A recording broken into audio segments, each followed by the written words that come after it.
भीम, जय भारत, जय संविधान। मैं बहुजन Dastak news and constitution channel से गौतम रत्ना, और आज हम बात करेंगे जय भीम जय भीम। जो हमारा 85% बहुजन समाज जिसको हम लोग बोलते हैं, कहा जाता है, उसकी स्थिति भारत में है क्या, राजनीति, आर्थिक और सामाजिक क्या परिवेश है, क्या स्थिति है, उस पर हम आपको आज बताने वाले हैं। तो साथियों, शुरू करते हैं। मात्र कुछ प्रतिशत सरकारी नौकरी वाले या स्वयं के रोजगार करने वाले व्यक्तियों को छोड़ दिया जाए तो करीब 70 से 80% लोग गरीब या गरीबी की रेखा से भी नीचे जीवन यापन कर रहे हैं।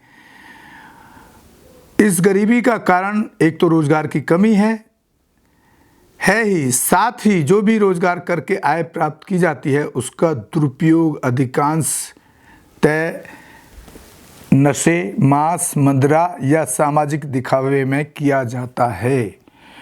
बहुजन समाज में प्रचलित सैकड़ों ऐसी प्रथाएं हैं जिनको सदियों से ढोते रहने से ही गरीब आज भी गरीब ही बना हुआ है। शिक्षा, सामाजिक बदलाव और आर्थिक स्थिति में परिवर्तन का आज भी बहुजन समाज के लोगों पर कोई प्रभाव नहीं पड़ा है।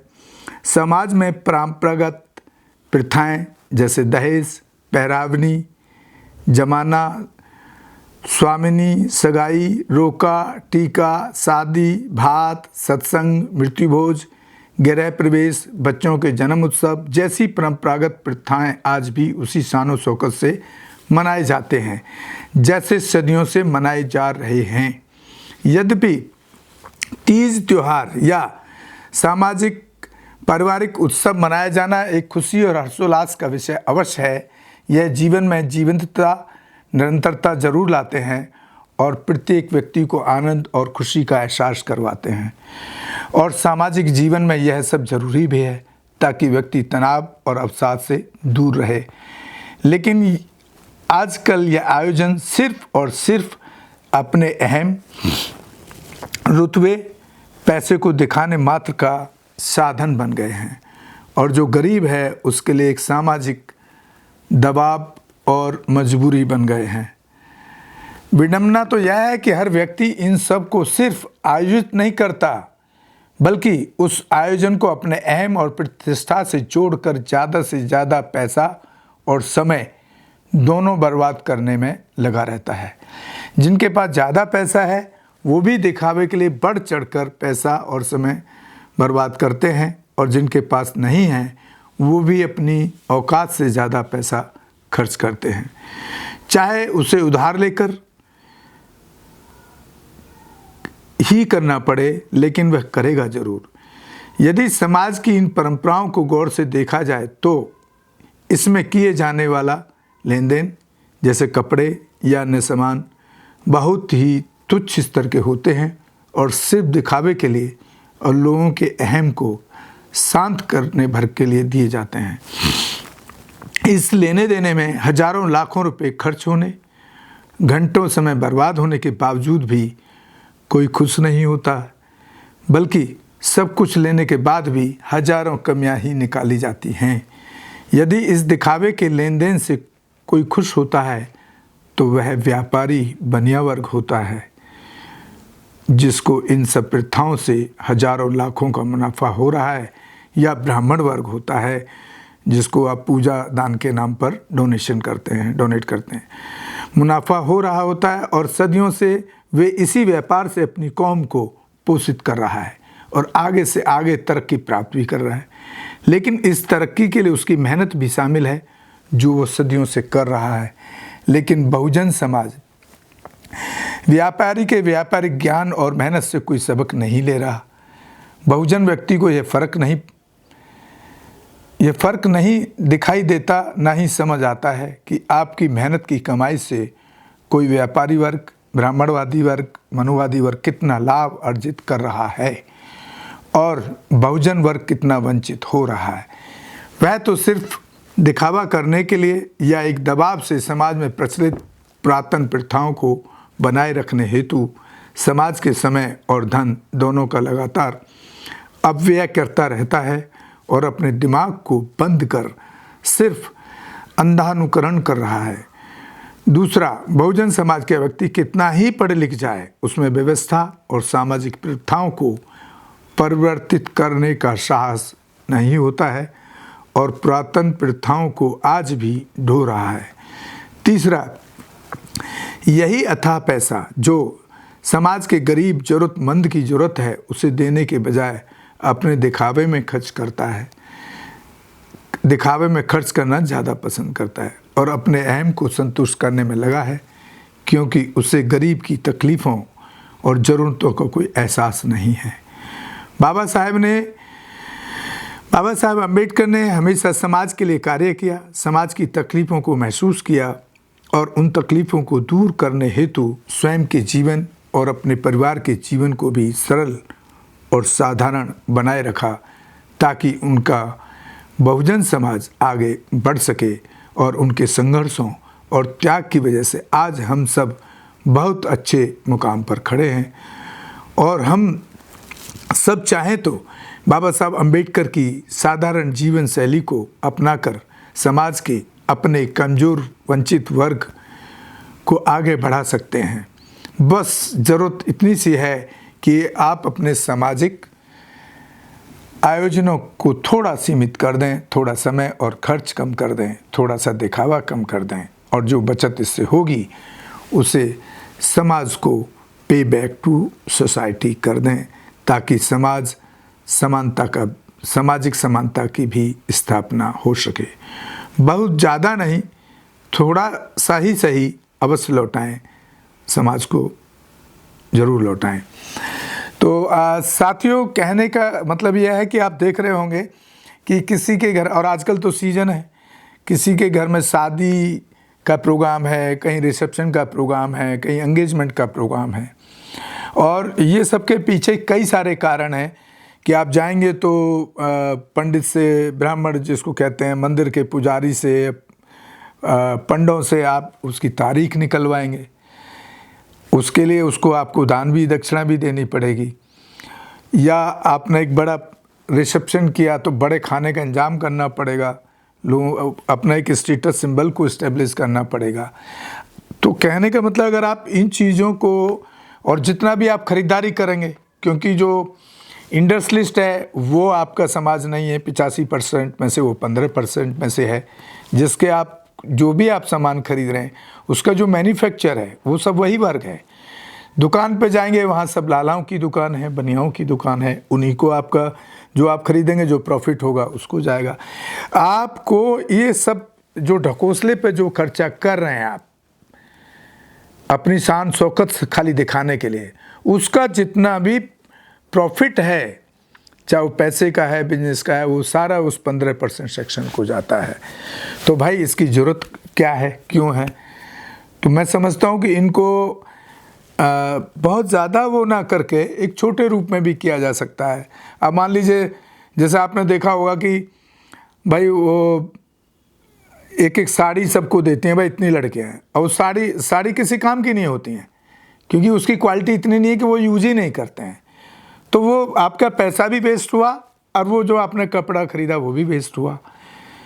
तो अब कई जगह देखा होगा आपने, जिन पे हमारे लोगों पे पैसा आ गया, वो 100 तरह का खाना परोस रहे हैं। अब 100 तरह के खाने का जो रेट है थाली का या खर्चे जो होगा, वो अगर 1000 होगा और अगर आप उसमें 4 आइटम रख के पेट, तो उससे भी खाना तो वो भी है। तो मैं समझता हूँ कि वो 1000 की जगह आपका 200-300 में ही निबट जाएगा। तो इस तरह के जो खर्चे हैं उनको हमारे समाज के लोगों को एक राय हम दे रहे हैं, किसी को फोर्स नहीं कर रहे हैं, फोर्स कर भी नहीं सकते वो, क्योंकि उसका अपना मौलिक अधिकार है वो भी। लेकिन अगर ऐसे खर्चों को, जो इस तरह के बड़े खर्चे हैं, उनको आप कम करके, और जो पैसा बचता है, पे बैक टू सोसाइटी का मतलब है आपके, ये नहीं है कि आप किसी गौतम रत्ना की जेब में डाल दीजिए, उसके बहुत सारे तरीके हो सकते हैं।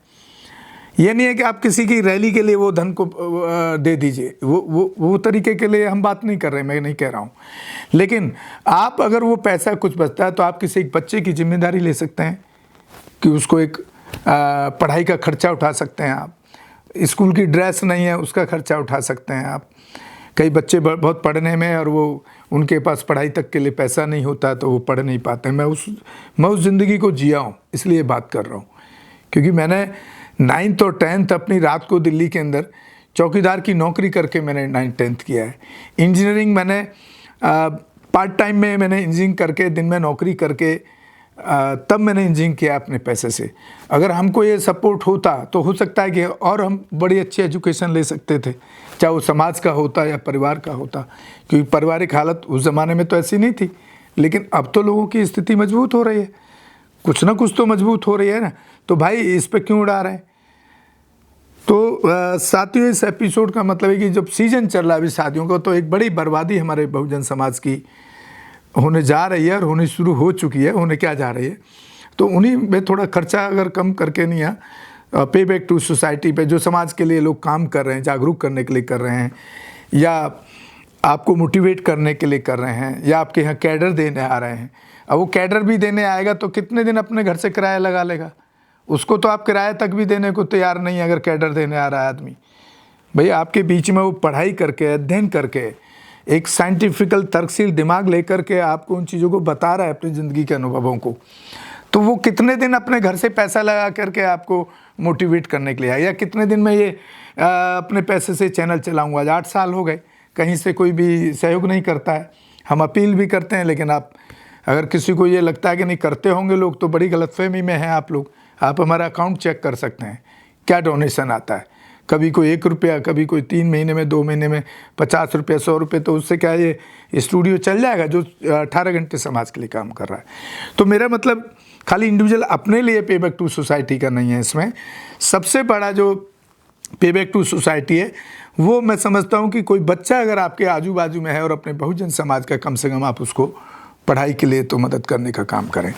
तो साथियों, इस अंधविश्वास और पाखंड को छोड़ने का काम भी करें, बाबा साहब के 22 प्रतिज्ञाओं पे चलने का काम करें।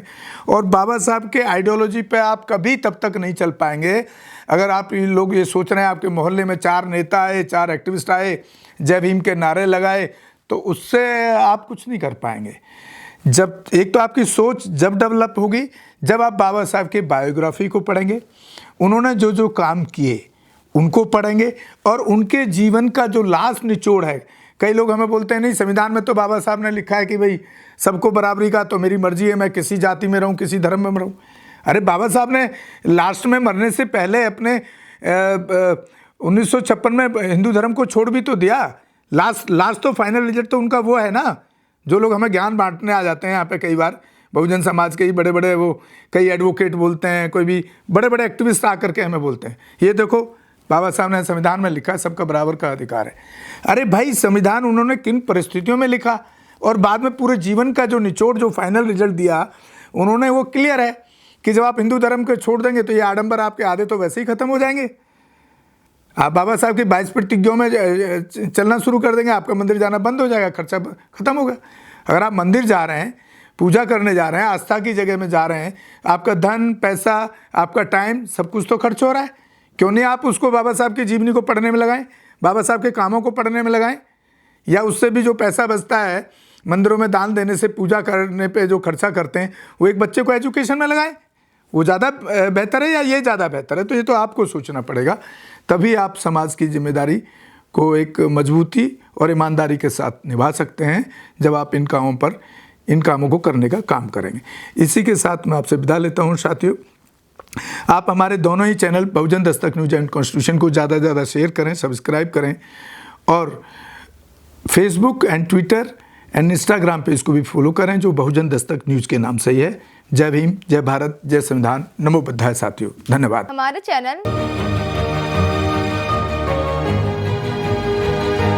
लाइक, शेयर, सब्सक्राइब देखना मत भूलिएगा। जय भीम, जय भारत, जय संविधान, नमो बुद्धाय। धन्यवाद। चैनल आर्थिक समस्या से गुजर रहा है। अगर आप बहुजन समाज में बाबा साहेब अम्बेडकर और तथागत बुद्ध की विचारधारा को अधिक से अधिक लोगों तक पहुंचाना चाहते हैं, तो हमें आर्थिक सहयोग प्रदान करें, ताकि हम अपने चैनल के माध्यम से देश विदेश में समता, बंधुता, एकता और संवैधानिक अधिकारों को ज्यादा से ज्यादा लोगों तक पहुंचा सकें।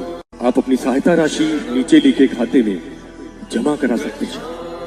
खाता धारक गौतम रत्ना, खाता संख्या 3169576865 IFSC कोड SBIN 0060336, बैंक भारतीय स्टेट बैंक। आप हमारे बैंक खाते का विवरण स्क्रीन पर भी देख सकते हैं। मैं गौतम रत्ना गौतम फिल्म्स प्रोडक्शन में आपका स्वागत करता हूं। आप हमारे प्रोडक्शन हाउस के अंदर अपना कैरियर बना सकते हैं as a film director, as a producer and actor and actress and editor and cinematographer also. अगर आपको फिल्म से रिलेटेड कुछ भी प्रोजेक्ट आपको बनवाना है तो हमारे पास में पूरा सेटअप है, जिसमें फिल्म कैमरा है, शूटिंग लाइट्स है और एडिटिंग है। सारा A to Z एक ही जगह पर आपको हमारे यहाँ पर मिल जाएगा। तो दोस्तों आप हमें कांटेक्ट कर सकते हैं हमारे नंबर्स पर 9810085714। जय भीम, जय भीम।